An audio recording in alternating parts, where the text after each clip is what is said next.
Good evening, ladies and gentlemen. Welcome back to Plain Truth. Who really runs the United States? And who's really running the world, or trying to run the world? Well, according to philosopher Voltaire, lived 200 years ago, to rule you, to learn who rules over you, simply find out whom you are not allowed to criticize.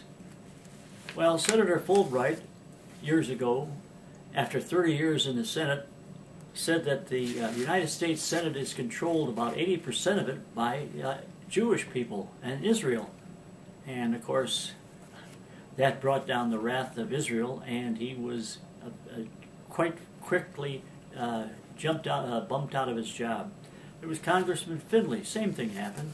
All these different congressmen were going on, and all these different people were doing all these different things, and they kept on getting bumped. Poor Pat Buchanan was very critical of Israel's control over their foreign policy. He described it as Israeli-occupied territory when he wrote of the first Gulf War.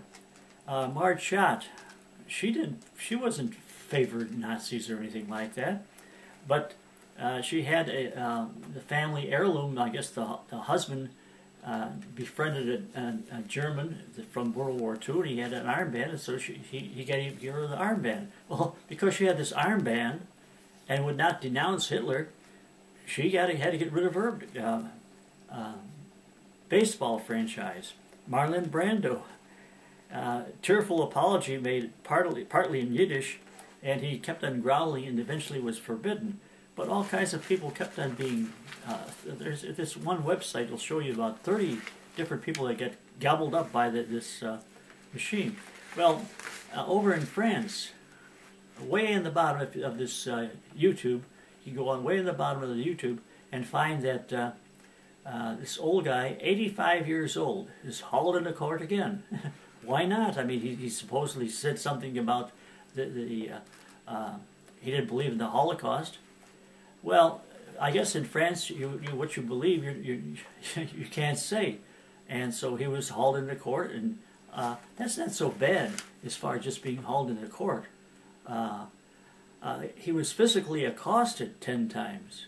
One time he was almost beaten to death. Some stranger had to come by and stop the thugs from beating him up.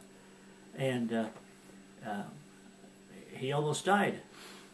So the spunky old guy, I can't believe he just kept on trying and trying, and he kept on saying, no, that what I'm saying is true. And he apparently has some evidence to show that. But he's not allowed to say it according to the French law. So he's appealing to a ruling on whether the French law is constitutional according to the French Constitution. So interesting to see a spunky old man, 85 years old, speaking up for what he thinks is true. Thank you very much for watching Plain Truth.